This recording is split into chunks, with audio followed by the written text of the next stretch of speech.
Is Israel truly losing public support around the world, or is a very vocal minority making it seem that way? Here to help us answer that question is Josh Reinstein, president of the Israel Allies Foundation, director of the Christian Allies Caucus, and one of the 50 most influential Jews around the world, according to the Jerusalem Post. Welcome back to JUDEACATION here on JNS TV. My name is Josh Reinstein, correspondent for JNS News, coming to you from the JNS Media Hub in Jerusalem, the eternal capital of the state of Israel and the Jewish people.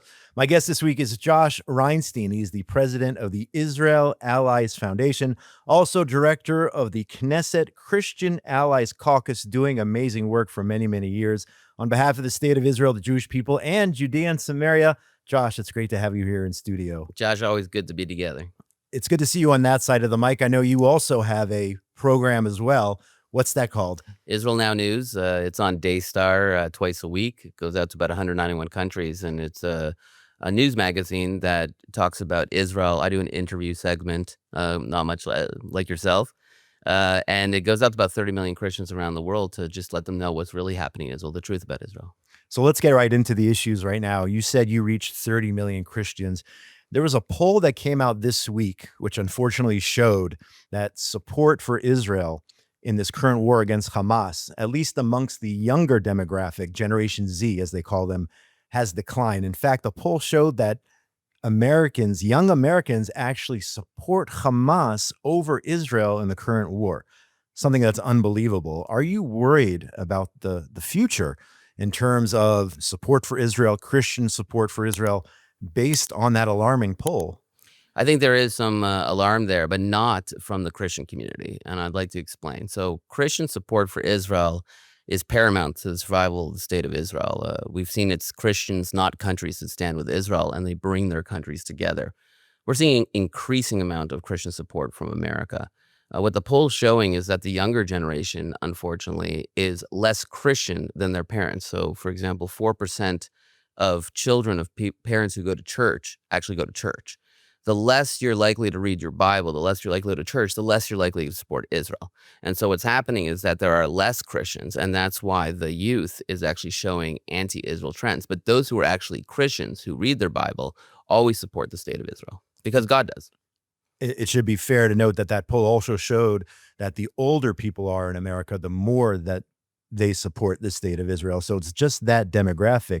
So is it because of this woke culture? Like, what's going on in America right now that would give us those horrible, horrible poll results in that demographic? Well, there's been a great secularization of America, and in a vacuum, people search for something. And what they've unfortunately found is atheism, extreme liberalism, and some of the paganistic trends that we've seen in hundreds and thousands of years ago. As the country of the United States of America becomes less Christian or less involved in Judeo-Christian values, then more and more people will be looking for other things. And what they're sold is this woke culture where, there's moral relativism. It doesn't matter who's right and who's wrong, that if you're in a position of power, you're always wrong. If you're in a less position of power, then you're less wrong. So they're learning all these things in universities and from TV shows and from the media. And that's what they believe because they don't have a strong belief system. What about here in Israel?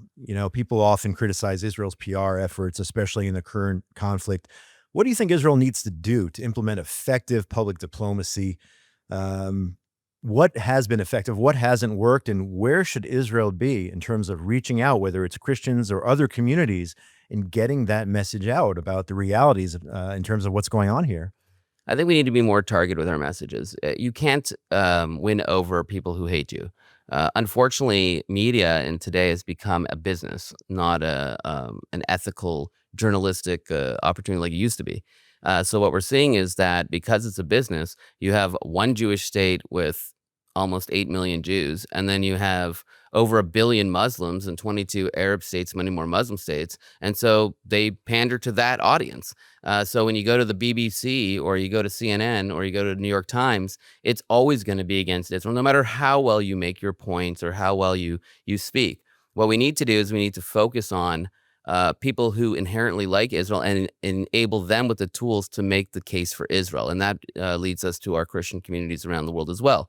600 million Bible-believing Christians all over the world, fastest growing religion in Latin America, fast growing religion in Africa. We need to give them the tools that they need so they can go out and make the case for Israel. And I'm happy to say that despite what we see on the mainstream media, our messages are getting out there. People are understanding what's happening in Israel, and people see it for themselves as well.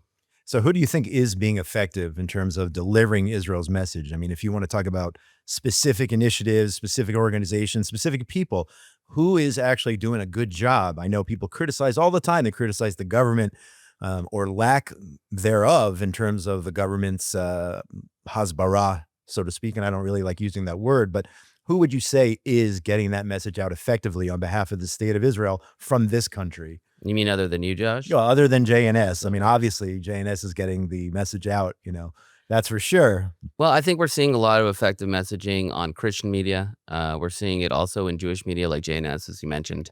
A lot of the media coming out from Jewish and Christian media are very accurate and are having a good effect. But then you have influencers as well. There are people who have millions and millions of followers who are getting out real messaging from Israel. I think some of the messaging that we're seeing that's good is coming from our prime minister. He has a big following on social media. You can see also the ambassador, Mike Huckabee, has done a great job of trying to tell the truth about what's really going on in Israel. Of course, Donald Trump as well, as president of the United States, has a massive audience, and he's been our staunchest ally. So we are getting a lot of good PR, and you can see it in the grassroots. For example, we saw in the Eurovision award, the intelligentsia, the professionals, they ranked us among the least. But when you go to the popular European vote, Israel was number one. It's not just because we had a great song; it's because Israel's popular. We're fighting for peace and democracy, and the people get it. You mentioned President Trump, and people should know you also wrote the book, best-selling book, Titus, Trump, and the Triumph of Israel, which I had the pleasure of reading. How do you think President Trump is doing in his second term? You wrote that book, I believe, towards the conclusion of his first term, maybe in the middle of his first term. How is President Trump doing the second time around, in your opinion?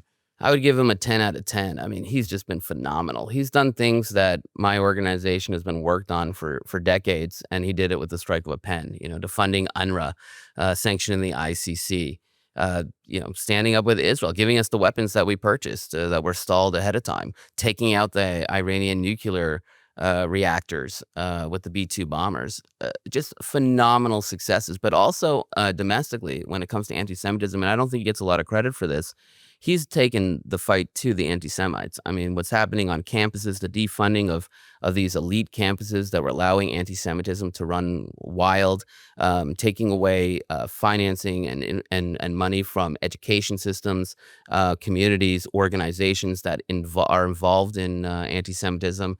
It's just been, for the first 6 months of his term, unbelievable, wild success. And this is coming off of a first term where he did some of the biggest things for Israel we've ever seen. The recognition of Jerusalem, the move of the embassy, the scrapping of the Iran deal, recognition of Golan Heights. I mean, these are just phenomenal things that you can't take for granted. If he only had one of them in the first term, he still would have been the most pro-Israel president we've ever seen. He did 9 out of our 10 biggest asks. And in the second term, he's just come out swinging. Just this week, he's banned the Palestinian terrorist organization from coming to the UN. And so it's every day a success for Israel because of that strong alliance between America and Israel, and that's led by President Donald Trump. So you would say that those who claim that there is daylight in between Israel and the U.S. are purporting and supporting fake news. Absolutely, because it's not just Donald Trump; it's the administration that he put in there. I was at the Jewish leaders briefing at the White House in June, and they marched out the who's who of the administration. You had Susie Wiles there, Leo Terrell, Sebastian Gorka, Harim Dillon. I mean, every single one of them is probably the best person you can have for Israel in that position. It's a dream team. It's a bigger dream team than we saw with Michael Jordan when they went to the Olympics. It's something that we've never seen before, and it has a lot to do with faith-based diplomacy. It's people of faith who got involved with the political process, and now they're making big decisions for Israel, and the enemies of Israel are scared. You see them attacking the Christian community. You see people like Tucker Carlson trying to manipulate the Christian community, and it's not working. We've never seen this type of support before. And I'm afraid that we'll never see it again. I want to talk more about the work that you do, but first I have one other question. We are approaching the 2-year mark in terms of Israel's war on 7 fronts, in particular against Hamas in Gaza. How do you think Israel's doing in this war? Are you optimistic at this juncture? Absolutely. I have to say that despite what you see on the media, I could, if after October 7th, someone told me that this would be the scenario 2 years later, I would have been very doubtful. I mean, we were hurting, we were mourning, and we were fighting a war on 7 fronts. The whole world turned against us, from the UN to the ICC to the EU. And everyone's like, well, too bad, Israel. You're just going to have to suck it up. But we went to war, and our children fought like lions. And God went before us in battle, as it's been foretold in the Bible. And now we've seen some of the most stunning victories in the history of warfare. The Beeper attack on Hezbollah that wiped out the most feared terrorist organization in the world's history. 150,000 rockets were pointed at our civilian population, and we just wiped them out. The Iranian war, the 12-day war, we took over their airspace, a country the size of 2 Texases, in 48 hours, and just did a horrific beating on them in their nuclear capabilities, their ballistic capabilities. Syria fell. Iraq's on the run. The Houthis, we just wiped out their whole government. You can call it a government, but their whole terrorist infrastructure. And now we're left with Hamas, which has been completely shellacked for the last 2 years. And we're in the final stage. So I have to say that I'm very impressed with, first of all, the leaders of Israel and how they've handled this war. I'm even more impressed with the God of Israel and how he's given us these incredible battles. And it's not because Jews are good athletes. It's because he's really went before us in battle and punished our enemies with furious vengeance and anger, which I think the whole world saw, and which is one of the reasons why Christian support for Israel is so robust today. So explain, if you can, some of the work you're actually doing day to day in the Knesset with the with the Knesset Christian Allies Caucus and the Israel Allies Foundation. Talk about those 2 roles that you have and the 2 hats that you wear. I know that they're interchangeable and connected, but explain exactly what it is that you are working on day to day. Well, the Knesset Christian Allies Caucus was started in 2004 in an attempt to build direct lines of communication and cooperation with our Christian friends around the world. We realized, again, that we needed Christian support because it was the time of the Second Intifada, and it was only Christians who were standing with Israel. And we realized that people who put values and beliefs ahead of economic and political concerns will always reliably stand with Israel. So we started this caucus in the Knesset over 20 years ago to try to reach out to that community. In 2006, Congress wanted to show solidarity with Israel during the Second Lebanese War. And so 2 congressmen, a Jewish Democrat named Elliot Engel and a Christian Republican named Dave Weldon, started our first sister caucus called the Congressional Israelites Caucus. Today, it's still the largest and most influential caucus that's bipartisan, that stands with Israel on Capitol Hill. And that started a domino effect of other countries saying, hey, we want to start caucuses as well. Today, we have 62 Israel Allies caucuses in 62 countries on 6 continents. We have about 1,600 legislators in our network. And what we do is what we call faith-based diplomacy, when people take their biblical support for Israel and turn it into real political action. That's the Christian community. Let's talk about the Jewish community. How do you feel in terms of the way the Jewish community abroad is supporting the state of Israel? Again, I go back to the woke voices in some of those.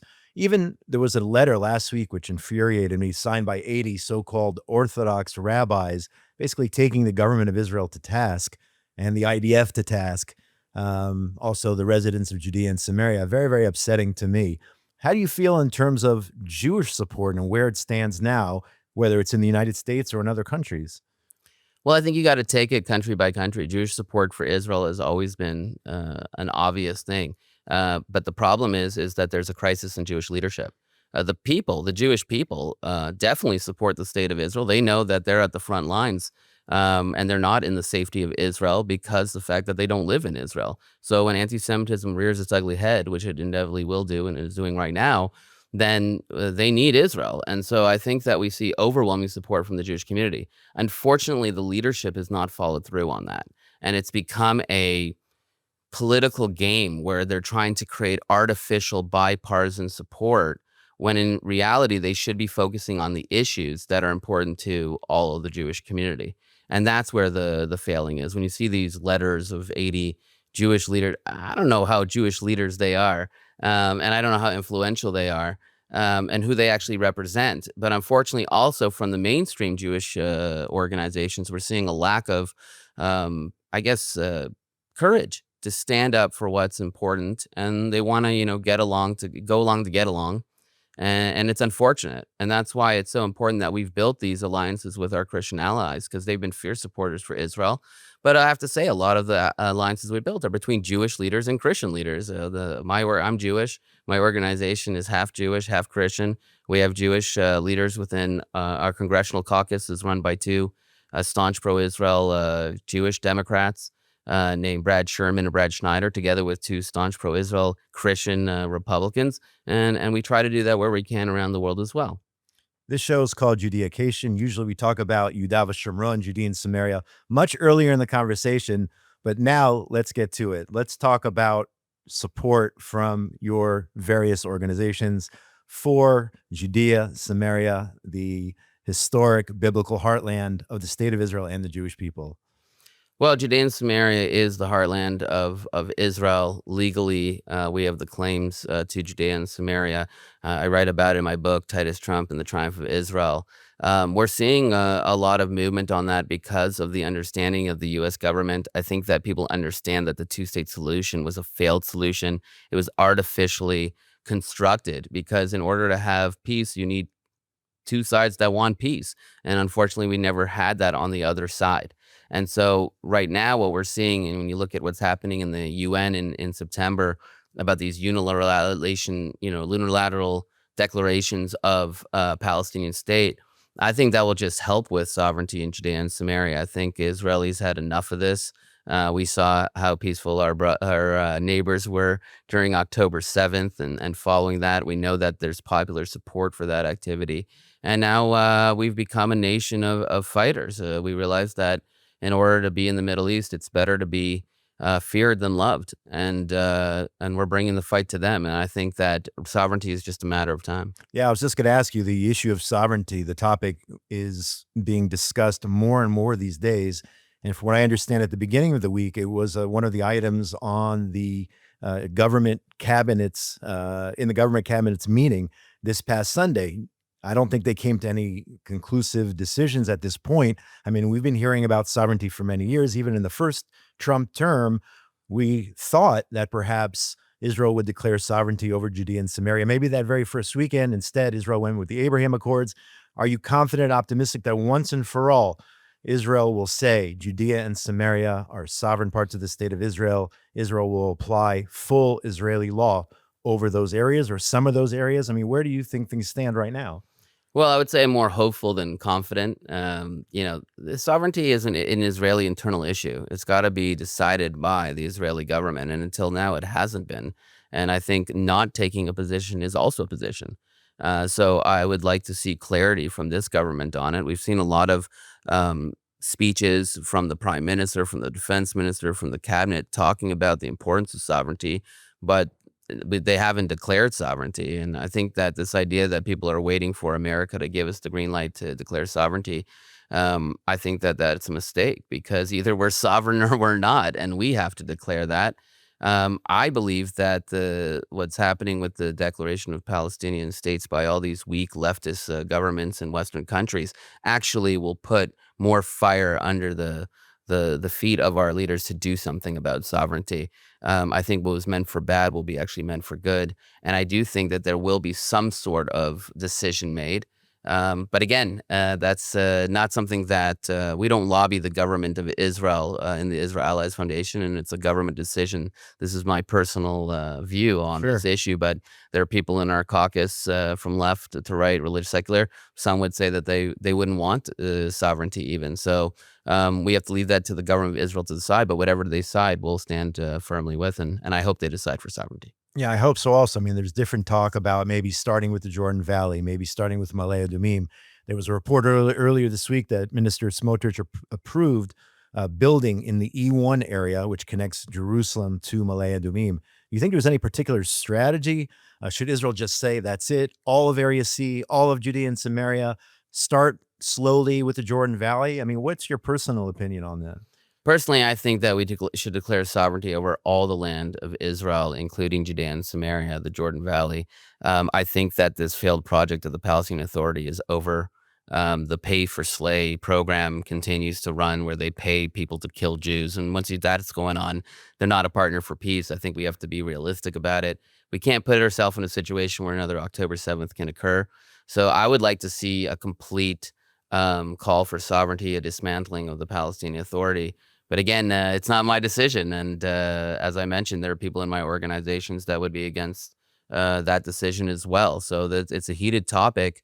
The people of Israel elected this government. One of the issues they ran on was sovereignty. And we're hopeful that this is something that they're going to bring to the table, especially when people are encroaching on our sovereignty. People made the argument that why do it now and we can wait. Now we can't. The international community is saying that there's a Palestinian state in the heartland of Judea and Samaria. And either we say we give up, or we say, no, that's our land and we're going to fight for it. And so I hope that that's going to happen soon. I want to put you on the spot. We opened the conversation talking about the poll, which showed that unfortunately Generation Z, 18 to 24-year-olds at this point in the U.S.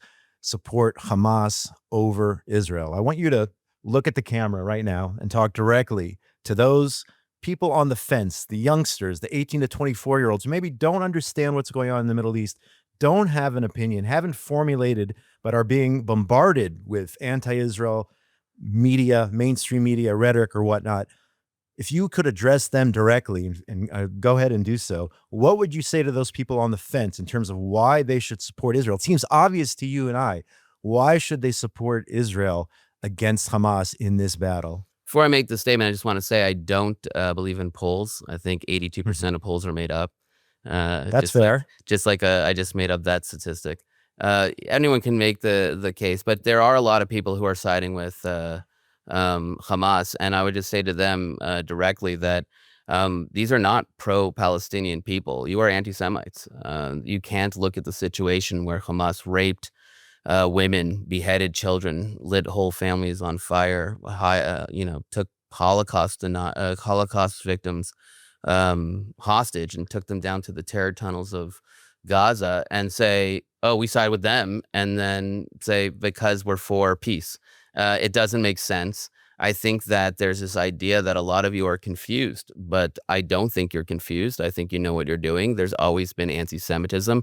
It flares like a virus. And just like we saw the movements of the brown shirts during the 1930s in Nazi Germany, people said, they don't know really what they're standing for, what they're doing, but they did. And they were very excited to exterminate 6 million Jews.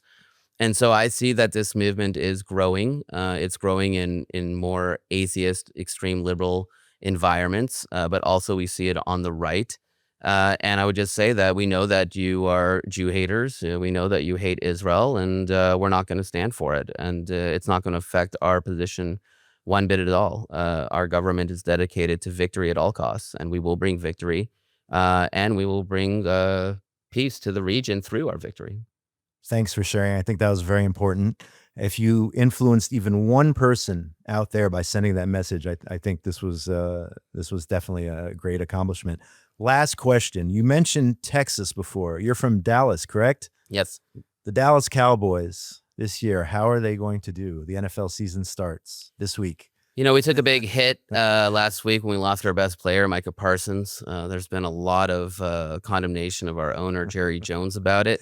But I do think we'll do better than the Indianapolis Colts. And I know that you guys had a lot of hardship over the season, but I hope you do get a winning record, although I'm not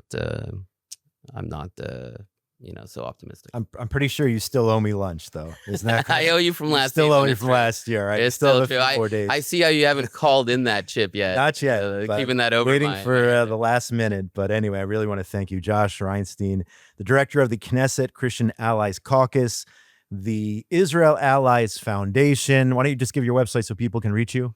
Come to israelallies.org, and you can see a lot of the activities that we're doing around the world. And you can also tune into Israel Now News. You can find us on YouTube to get your news weekly updates, not your daily updates like JNS, but weekly updates from Israel. 30 million pro-Israel Christians supporting the state of Israel. Thank you so much for your time. Thanks for coming in. Thank you, Josh.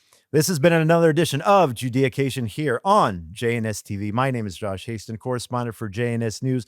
Make sure you go to JNS TV for all the amazing program JNS has to offer. And of course, go to jns.org for all the latest breaking news from Israel, the Middle East, and the entire Jewish world. I want to give a shout out to the people behind the camera here: Esther Eden, Yuri Svretsky, Ryan Lifshitz, and Zach Sickerman. Couldn't be done without their help and their hard work here at JNS TV.